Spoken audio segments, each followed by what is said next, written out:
Hi, I'm Dennis Gage, and welcome to My Classic Car. Well, I'm back out in California with Jay Leno. Jay, how you doing, man? Good to see you. You know, I put something together here for you. I wanted to see if you can figure out what these two cars have in common. Let's see, this one's orange and that one's green, so that's not true. it. That's not it. It's a bit tenuous, but... Four wheels, that's not it either? No. Both have unorthodox engine positions for their period. The Lamborghini Miura, of course, with the first transverse V12 in the back, and the Tatra V8 air-cooled twin overhead cam, magnesium engine hanging out the back as well. Wow. These are both rear-engine cars, although some might argue that's more a mid-engine car, but I think it's safe to say it's a rear-engine car. Let's start with the Tatra, because these are fascinating cars. They're fascinating cars. Czechoslovakian, back when there was a Czechoslovakia, right? Most people would think the Miura was more fascinating, but this, if you're a real car historian, a guy named Hans Ludwinka, he was a Austrian engineer. He was a contemporary of Ferdinand Porsche. He and Ferdinand Porsche developed the swing axle. In fact, I think he's the only man to sue Porsche successfully and win, because he was quite an engineer. And he went to Czechoslovakia, to the other side of the Tatra Mountains, hence the name. He never spoke Czechoslovakian, but he worked there designing the Tatra car. And the interesting thing about cars from this period, you know, now everybody has the internet, and you have email, and you have all this kind of stuff, but people on different continents really didn't know what people were developing 2,000 miles away on the other side of those mountains. So this car is about as unorthodox as anything American as you could get. I mean, it's a V8 hanging way back over the rear wheels. It's aerodynamic. There aren't many cars that still have a coefficient of drag as low as this one. This thing at 60 miles an hour, take your foot off the gas, you just feel like you're cutting through the wind. So wind noise is kept to a minimum. Well, 3 headlights. Yeah. And even though it's rear engine, you've got some louvers up here. Well, yeah, I guess that's just to relieve pressure, I suppose. You don't have anything in here other than your gas tank, so that could be venting as well. But the interesting thing is you have a firewall, then you have your luggage compartment, then another firewall, then the engine way back here. Really? So consequently, very light steering because all your weight is in the back. They steer... I mean, is that a problem? I think a modern car person might find it odd. There's a bit of the tail wagging the dog. So you keep your rear air pressure. Much like a Corvair, air pressure extremely important. I run about 40 pounds in the back. You don't want to lift off in a turn or else it'll jack up the way a Porsche, early Porsche would do. Now these things also had kind of they had some World War II history. Yeah, when the Nazis invaded Czechoslovakia, these were commandeered by a lot of the officers. I think 7 of them got killed the first week. So Hitler said, "That's it." So these played a role in winning the war. Played the role of killing almost more Nazi officers than some of our allies. But that reputation is sort of not well deserved. And that is that really just again because they drove so differently and yet were pretty fast? They are deceptively fast. I mean, compared to modern cars, no. This car was guaranteed to get 20 miles per gallon at 60 miles an hour. Wow. Which was pretty amazing back in the day for a 3-liter V8. That was pretty good mileage. Extremely comfortable, and because you're so isolated from all the noise and vibration, it's deceptively quick. I mean, nowadays it wouldn't seem fast compared to a modern car, but this is 60, 70 years ago. Quick, and it looks comfortable too. I mean, it's really like extremely really comfortable car, looking. very cushy. This car was 1938. I believe that's the original interior, and it's extremely comfortable to drive. As I said, very light front end. In fact, you have your gas tank. I put these on because we forgot to latch the hood once and it flew off on me. That can't be a good thing. You run they would put twin spare tires up front just to keep the weight down. Okay, and then we've got some sort of a cooler here? Yeah, that's the oil cooler right there. Those lines run all the way to the back. That's your gas tank right there. Brake master cylinder. But that's all that's up here. Yeah, this is your oil cooler right here, yeah. And the interesting stuff is really in the back. The interesting stuff is in the back, and we'll take a look at that too. Wow. I mean, what an interesting hood prop too. Yeah, that's all magnesium. Man. Twin cam. Air-cooled. Air-cooled. I've got a Weber carburetor on it. I've got the original carburetor, just the Weber works a little nicer. I like the, you know, the manifold there. I mean, you got a little bit of a bundle of snakes and you have, action there. much like a early Volkswagen or Porsche rather, you have twin fans that blow air up through the cylinders. And depending on winter or summer, you can slide these vents and open them to let more air in. That's incredibly cool.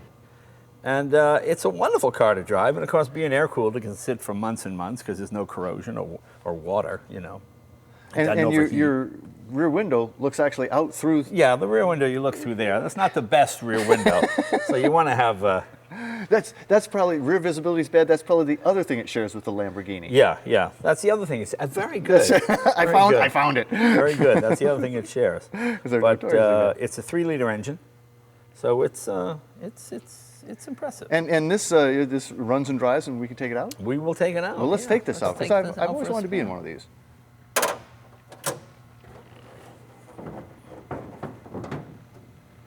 Boom.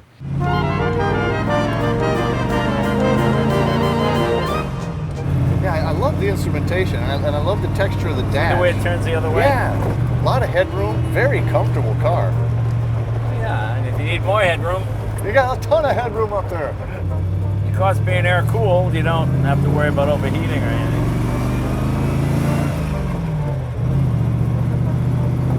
Now, it doesn't feel terribly fast, but it does feel modern. Yeah, and shifts surprisingly smoothly. Oh, yeah. I mean, when this car was built, the speed limit was 45 miles an hour. Did they make, I mean, a lot of these, or were they a low production car even Well, in the they day? built quite a few. Not many remain. Don't forget, it was Europe. Cars were commandeered, blown up.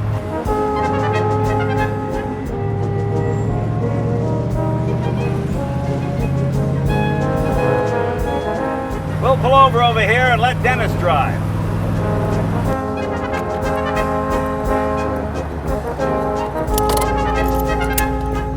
My turn. Give Dennis a shot, see how he does. And continue motoring.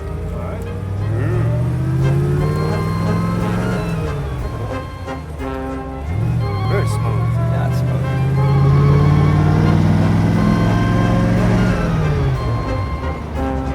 This is like a regular car.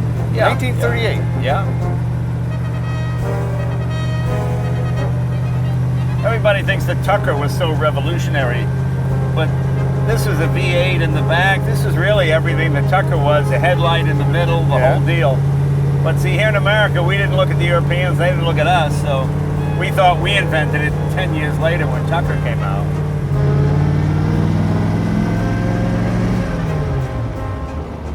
Boy, this would be a nice car to go out to dinner in even. Oh, yeah? You actually have dinner in it, actually.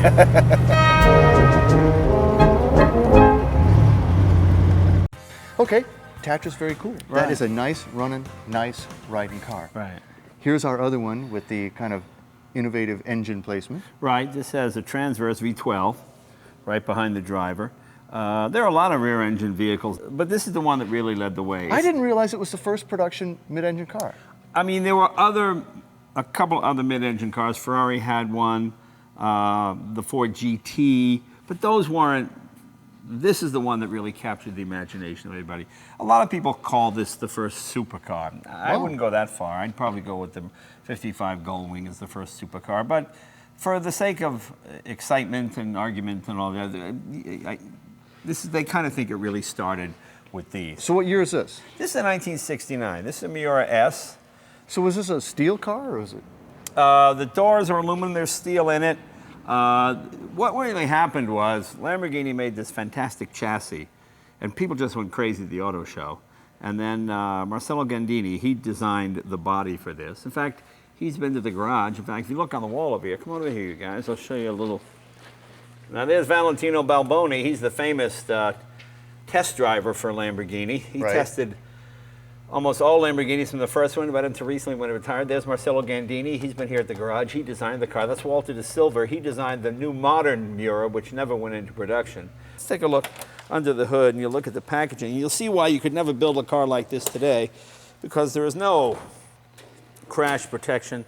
There's no crumple zone. You are the crumple zone. You become the crumple. There's your V12 right there. And you know what? And that's actually a big engine. It's a 4-liter motor. Again, it's not a big engine by American standards. You know, when you go to Europe and you say a 289 Mustang, they call it a big block. You know, whereas to us it's a small block. But 4 liters was big by European standards. 2 valve per cylinder, 375 horsepower. The engine oil and the transmission oil is shared. They're the same.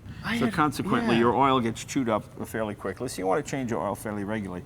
They made the Miura SV, which had a separate sump and a separate transmission for the oil. These also have, they open up the front too, right? Yeah, the front very opens up funky. as well.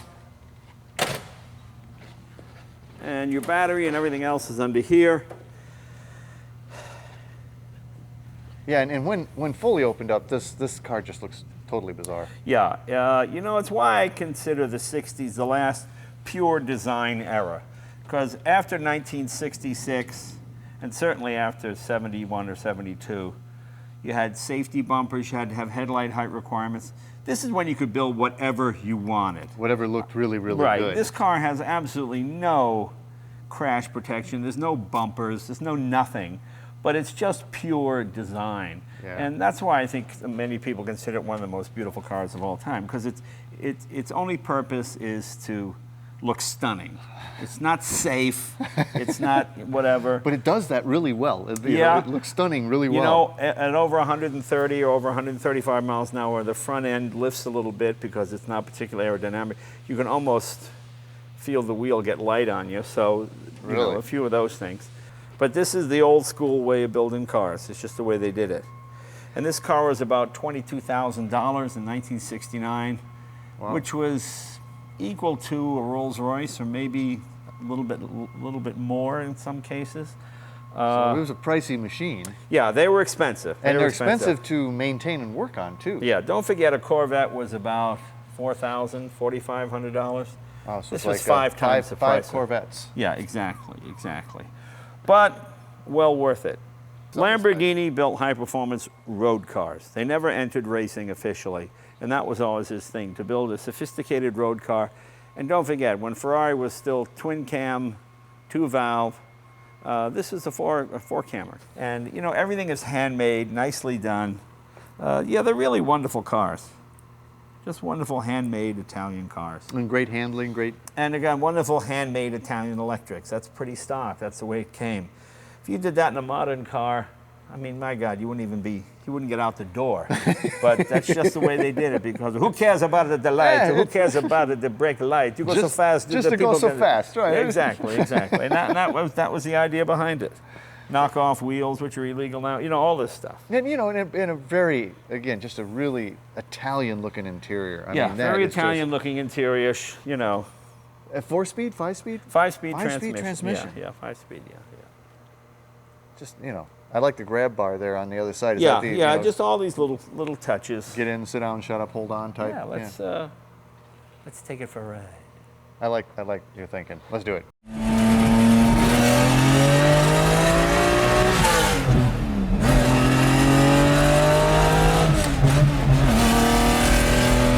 It's got to look sleek on the road. Must turn heads everywhere. Oh yeah, you don't see this kind of look.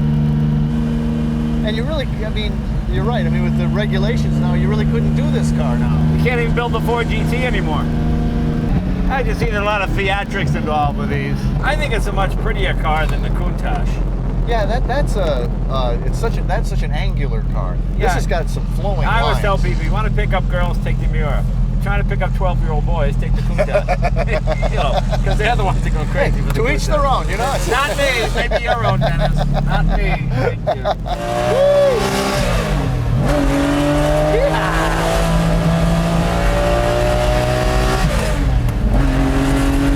My God.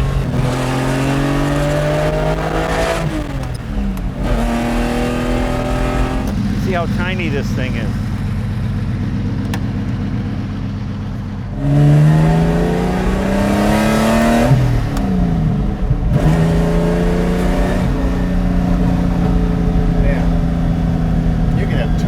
Fun in this car. Oh yeah, it's great.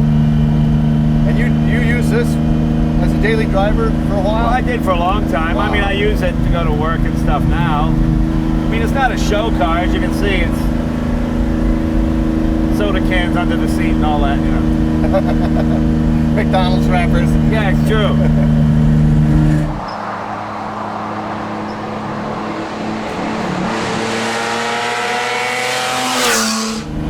Very light steering. Oh, it's beautiful. Like the Tatra, all the weight's in the back. To me, everything finds between 40 and 120. So until our next meeting, remember, honor the timeless classics. I'm Dennis Gage with Jay and his Miura. Happy motoring.